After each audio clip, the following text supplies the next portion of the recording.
มื้อนี้ได้อยู่4ต้นเนาะเก็บตั้งแต่เบาเชียงเอามาให้ผู้จักกันโดย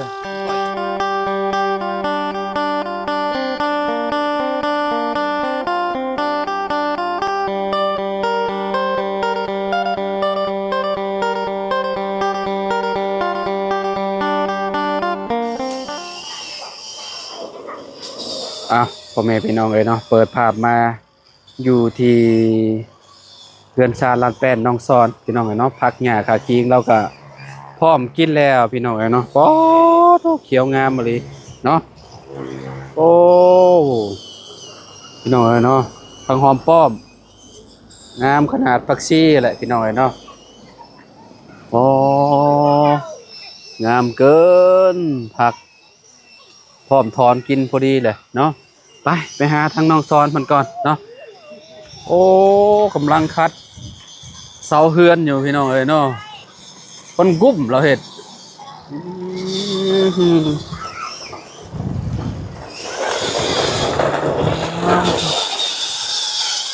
ขยันขันแข็งดีเลยเนาะโดยสบายดีเจ้าตัวพี่น้องเอ้ยเนาะเมื่อยป่ะฮะ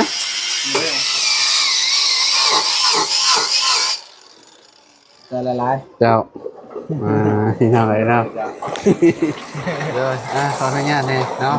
พี่น้องเลยโอ้ซื้อน้ำหวานสปอนเซอร์เนาะไม่เหือออกเด้เปิดกินแล้วจากต้นแล้วนี่เนาะ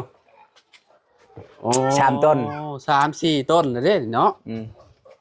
ทันแล้วตัวนี้ก็สิขัดตัวนี้นี่สะอาดเลยพี่น้องเอ้ยบ่มีเสียนเลยพี่น้องเอ้ยนี่บ่มีกันแล้วต้นนี้เนาะโดยโอ้มีอันนี้พร้อมเนาะแต่นั้นมันดำเด้ฮะมันดำเชามันดำเด้แม่นเสามันดำมันขี้เล่หน่อยนึงขี้เล่ก็เป็นบ่เป็นหยังเฮาอันรูปมองแล้วมันก็โอเคแหละโดยงามพี่น้องเอ้ยเนาะงามซ้ำเชาใหม่นี่แล้วแม่นฮะแล้ว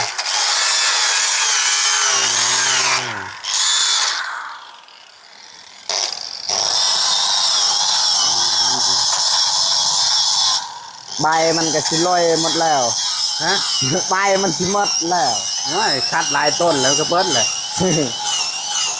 ไม่ได้ซื้อใบมัน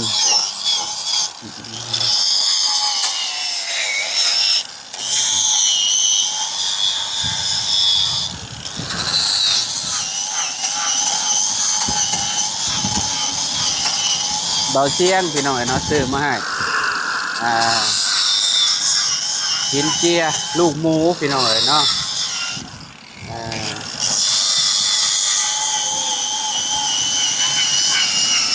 คัดคาสีใหม่ได้นี่เนาะโดยคาสีต้นเสาใหม่พี่น้องเนาะโอ้เสาไม้ขยุงเด้ใช่ไหมขยุงใช่ไหมขยุงอันนี้ได้เม้นใช่ป่ะดมลองเบิ้งแม่นบ่ไม่ขยุงแล้วไม่ดูแล้วไม่ดูฮันขยันไม่ดูฮันก็ว่าสอนเด้อไม่ดูหอมได้หอมกลิ่นหอม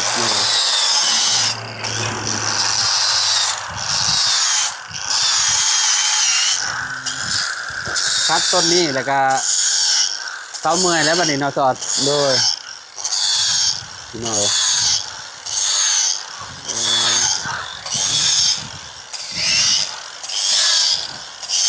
เบิ่งอ้ายลองดูฮะเป็นแบบใดจับลอยมันแล้วหมด3-4แล้วมันลอยมันละเปิดดูเส้น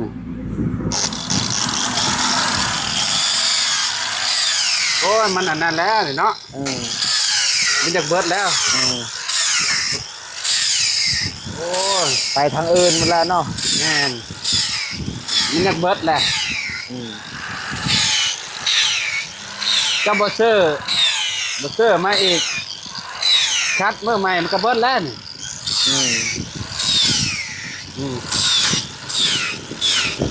คัดไปแห้งมันก็ยังบ่อยากออกพี่น้องเลยเนาะ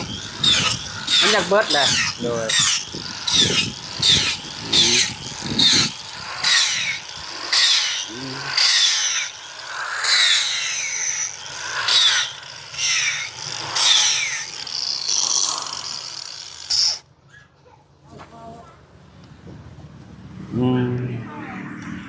ลอยมันเด้อ มันบ่อย่างอันนั้นบ่ได้เนาะ มันกินตลอดเลยมันตามเช้าแล้ว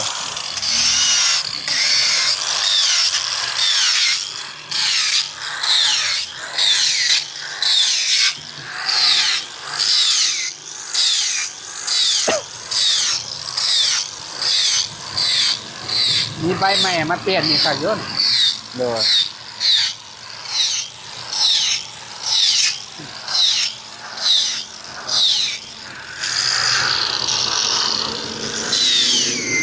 เจ้าบ่ลอยแขนบ่เจ้าก็ลอยแขนอยู่บ่ บ่เจ้าก็ลอยแขนทางนี้อยู่บ่ คอยกับแค่นข้างนั้น บ่เจ้าลอยอยู่บ่แบบว่าปวดอยู่บ่ บทคือกัน อืม ธรรมดา ก็เรียกว่าปวดผู้เดียวคอยคือปวดบ่ ธรรมดาเคยเฮ็ดเวียกแล้ว มันจักทำนี่ทำนี่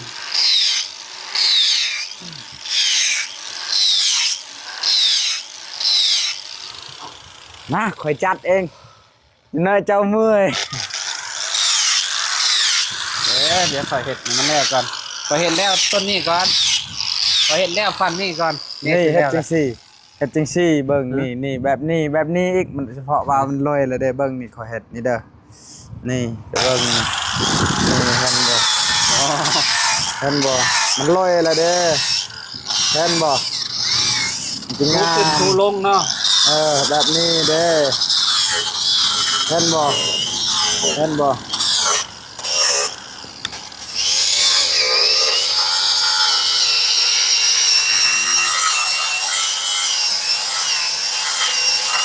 อืมลงปุ๊บ เห็นบ่งามแล้วเห็นบ่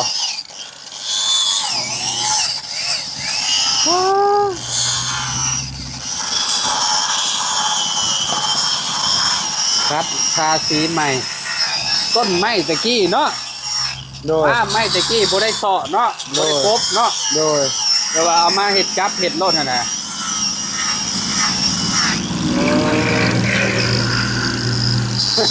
ระวังได้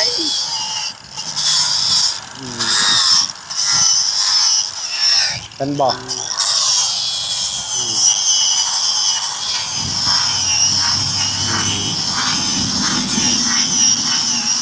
มันอยากเบิดแล้ว ตอนมันยังใหม่ๆโอ้ขายไว้นี่เนาะตัดออกก็โก้บ่ โดย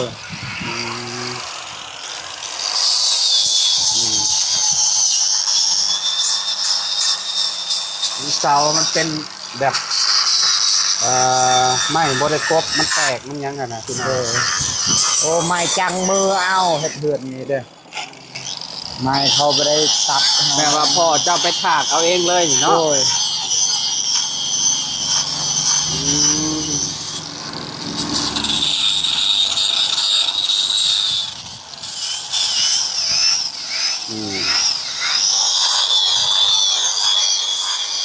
มื่อนี้ไปขึ้นมันมาแล้วบ่ บ่ ตอนเช้าได้ บ่ได้ไปเขาบ่ได้ก้นมื้อนี้ เอามื่อนี้จะบ่ได้ไปเวียกบ่ โดย อ๋อ นี่ก็อยู่เฮือนพักผ่อนมื้อนี้ โยโย มื้ออื่นไป2 มื้อ 3 มื้อแล้วพักผ่อนก่อนมื้อหนึง ไปคุมมือสิ โดยพักผ่อนก่อนมื้อหนึง พี่น้องเอ้ยหอมเนาะใหม่เนาะ โดย ไม่ยังเด้กินก็ไม่ดูเลยแหละก็ไม่ดูก็จะ โดย หอมแต่ว่าไม่แดงที่จะบอแมนดอก อืม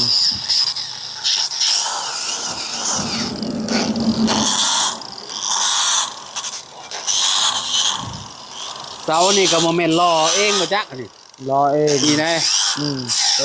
บ่แม่นว่าจักตัดได้ รอเองเลย แบบรอรุ่นยาวเลยตะกี้เฮ็ดจังซี่เด้มือเอาเด้ อันนี้ได้ ตัดออกบ่ โดย โอ้ แบบอันนั้นตะกี้นั่นเครื่องตะกี้หันยาวซัมซี่ฮอดหุยและยาวกระเนื้อนั่น บ่เทนี่ก็คือแบบยาวเลยแล้วก็ตัดเอาบ่ อืม เสานี่ได้ตีนมันนี่ได้ บ่ตีนนี่ซ้ำนี่ซื่อ บ่ตะกี้ตีนมันอยู่ไสนี่น่ะต่อขึ้นมาบ่นี่เรื่องแนวใด ๆตีน นี่ เฮ็ด ต่อ เอง มาบ่ ตีนเฮ็ดเองตะกี้สร้างเองหมด อืม ตี เท น เอาเองไปเลย เออ เออ ตีนเฮ็ดเองเด้ตีนนี่เด้อ อืม ตีนเขาซื้อต่างกัน อืม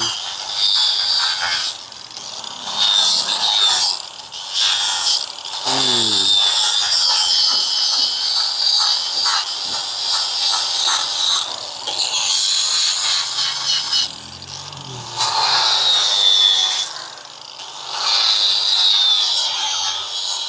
เจะค่อยใส่บ่ที่หมูอันลูกหมูนี่ ฮะ หืม บ่เคย บ่เคยเออใส่ครั้งแรกคือกันบ่ อืม อ๋อ เฮียนเอายากกัน เดี๋ยวว่าเจ้าเคย มันได้แหละคือรถคือกันเฮาบ่มีเฮาสิขับได้บ่คันเฮามีนะเฮาขับได้ เอาเฮียนเอาติ ว่าเราบ่ได้ย่าน เนาะว่ารถใหญ่รถน้อยติ โดย ฉะนั้นมีเป็นของตัวเองน่ะได้เบิดเนาะคนเราเนาะ มันเครื่องเข้าแล้วบอกว่าจับปล่อย เรียนครับ โดย เรียบร้อยสั่งมาอันนี้เหลืออยู่น่ะหน้านี่ครับหน้านี่พี่น้องเอ้ยเนาะ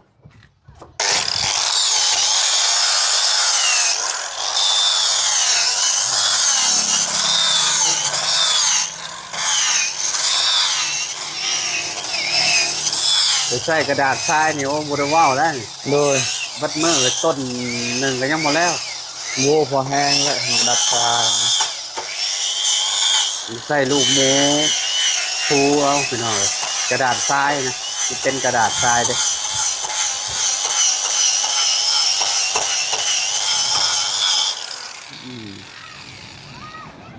คักบาด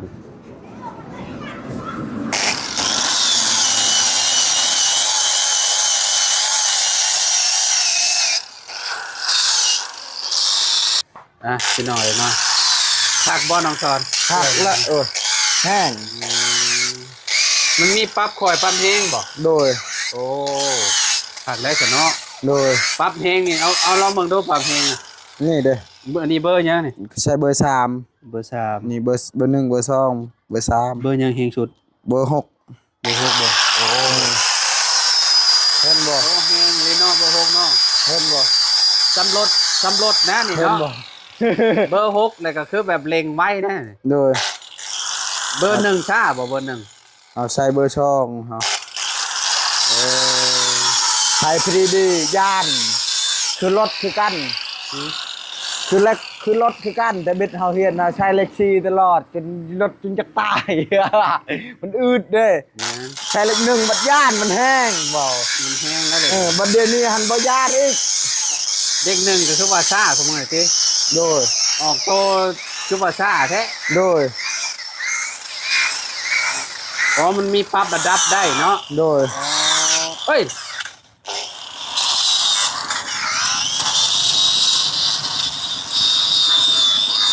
ตะกี้ก็เจ้าตอกเล่นตะปูแบบว่าเจ้าบริทอนน่ะนะ โดย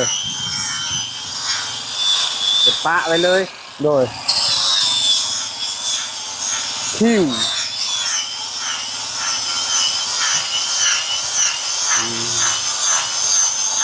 เอาสีไว้ๆโลดนายว่ะ ฮะ ว่าเอาเบอร์ไว้ๆเนี่ยมันจะแล้วไว โอ้ยเบอร์ไวมันก็จะน้อยบ่ทันจะน้อยมัดเช้านี่มันกดได้นี่เบิ่งนี่ตัวเบิ่งนี่เฮ็ดนี่นี่ถ้าเบอร์น้อยๆเห็นบ่นี่บ่ อ๋อขนาดไปเฮ็ดค่อยๆบ่ ผมมันจะกินได้ เบอร์ตัวบ่ทันเบรกจังหน่อยแล้วมันกินเช้าโอ้เช้าสิลายมัน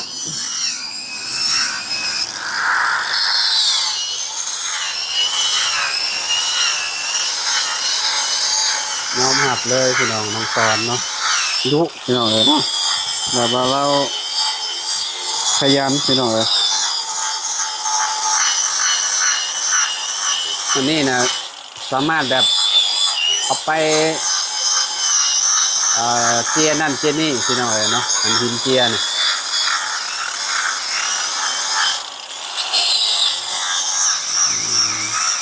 เจเจจักก็ได้เลยจักเลยเจจักก็ได้ เจียพวกผ้าพวกหยังก็ได้ โดย เราต้องซื้อใบตัวใหม่มา คือใบจักตัดหญ้านั่นเฮาเจียใช้ดีสบาย แม่นไออันนั้นเด้อันใบตัดหญ้าเจ้าน่ะ โดย ใบอันจักตัดหญ้าน่ะเอามาเจียนำนี่เอาซื้อตัวเจียมาใหม่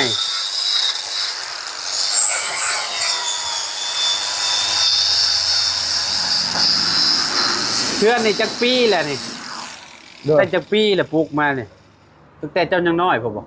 เฮายังบ่ได้เกิ เพื่อ ด นนี่นะ เฮายังบ่ได้เกิด หลังนี้ได้ โดย เจ้าจักปีแล้วก็ จักละ ห่อระบดชาวปีเจ้าน่ะ เจ้าคอยนะ18 19เท่านั้น ได้แล้ว30เนาะ โดย คือว่าโดนแล้วสาพี่น้องเนาะต้นเสานี่เบิ่งก็ฮู้แล้วเนาะ เป็นชนิมเนาะ เสาจนแบบดำแห้งแหละประตู้เราเพื่อจะได้เฮือนหลังหนึ่งเนี่ยโมเมนต์ง่ายเนาะไม่นี่พี่น้องเลยเนาะต้องหาสะสมเมียน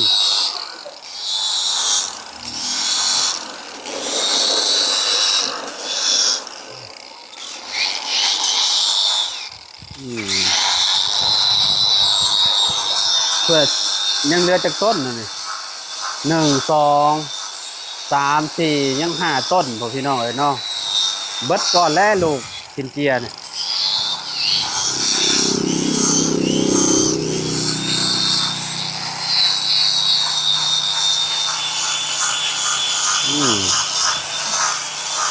โอ้คักพี่น้อง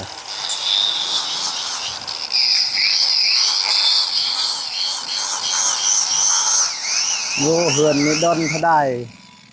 จนมันเป็นชนิมหมดแล้วบัดเจียงามคือกัน เอามันก็คือเขากบไปแล้วไม่บางหลายปีบัดเขากบมันก็งามคือเขา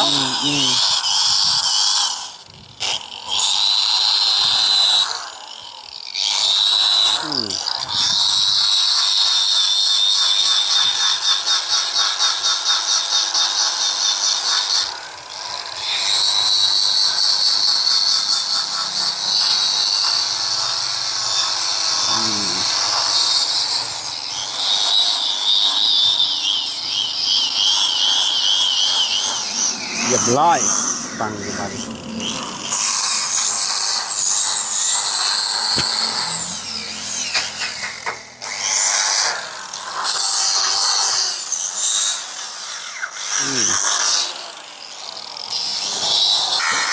พี่น้อยเนาะตอนนี้ก็ยังเหลือฝั่งนี้เนาะฝั่งนี้เขานี่ก็จบแล้วเนาะที่ซ้อนมันจะมีพักผ่อนแล้วรู้สึกว่าแขนล่าอยู่ป่ะ โดย ปล่อยเห็ดแป๊บเดียวก็ว่าปวดแขนค่ะ ปวดคือกันเลยแต่เฮาอยากได้มันงาม นะฮะมันงาม กดเอาครับเขาบ่ฮักมันกดได้เจ้านี่ ไม่งั้นก็ ปวดกดเอาขนาดเขาบ่ฮักก็ยังอดได้นี่ มีคำคมดีโอ้ธรรมดาเด้อน้ำสอน เนาะนั่นบ่เฮาเอา แมนเขาบ่หักยังอดได้บ่ เอาเสือกไปมักเขาแต่เขาบ่มักเนาะ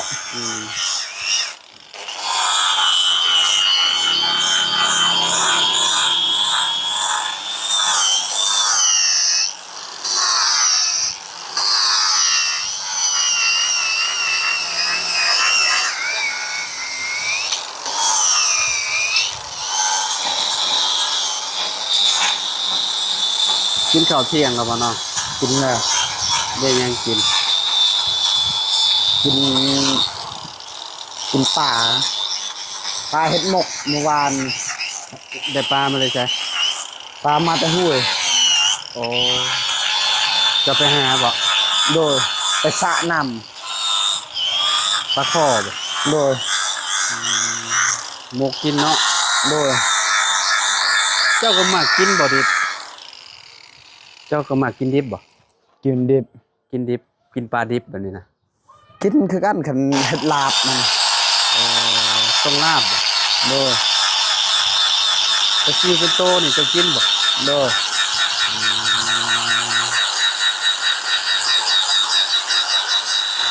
พอเบิ่งเจ้าก็สิมักซอยจอกซอยจุไปจังซั่น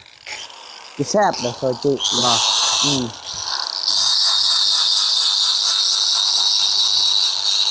หอมเลยใหม่เนาะ อืม หรือว่ากินไผใหม่บ่ โดย คือหอมมีห่วยเลยนี่แก่นมันโอ้โหเป็นไม้แดงหรือไม่ดูละต้องถามพ่อตู้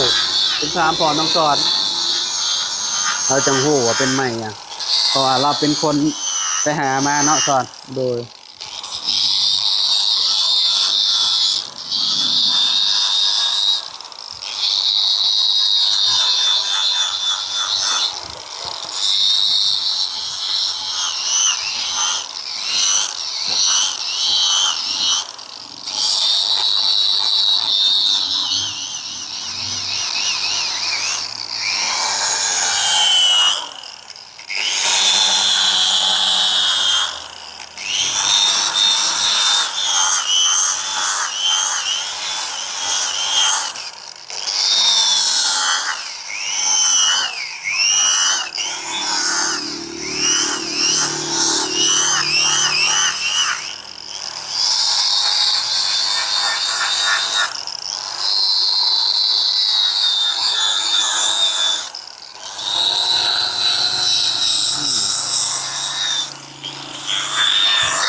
แล้วต้นนี้พี่น้อยเนาะมื้อนี้ได้อยู่4 ต้นเนาะเสร็จตั้งแต่เบาเชียงเอามาให้ผู้จักกัน โดย ก่อนจนไปแจกเครื่องมาพี่น้องไปหาแจกถุงยางชีพ แล้ว ครับ เลื่อมมากๆคือกันเนาะ โอ้ยพักผ่อนก่อนน้องเอ้ย โดย เนาะอืมคัก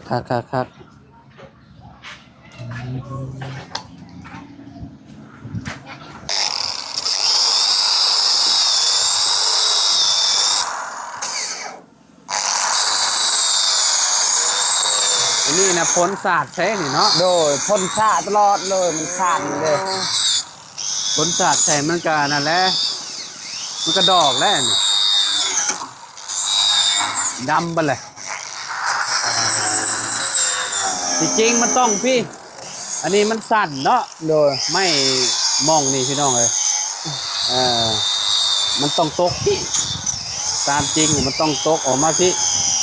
เนาะต้องตกออกมาพี่พี่น้องเลยนี่เวลาพอตกแล้วมันขาดเขานั่นนี่ มันชาตลอดเลยเวลามัน พอขาดเขาเนาะ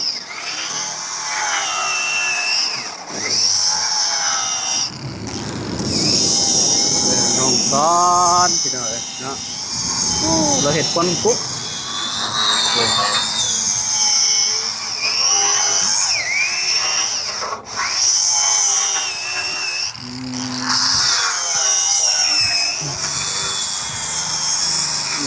คัก จอยดำเลย โอ้รถมาดับอยู่หมองกลางอากาศเลยเนาะพี่น้องเอ้ยเนาะ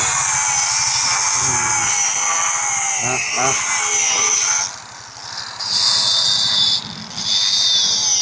โอ้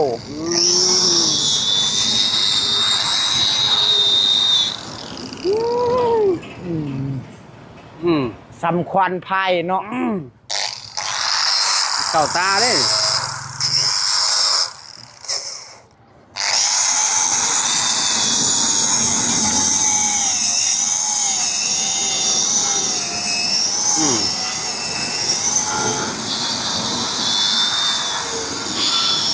โอ้คักโอ้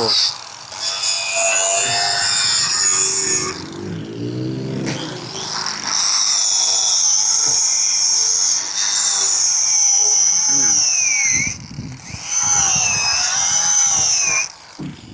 ื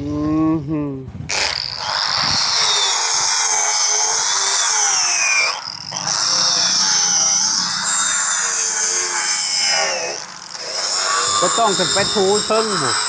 จังบุกวันชนะเจ้า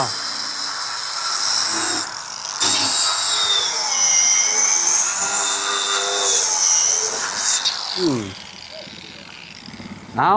เรียบ ร ร้ อ อยพี่น้อยเนาะโอ้ยสับปัญญาบาดนี้ฝั่งนั้นก็เหลือบมุมมองเลยพี่น้อยเนาะ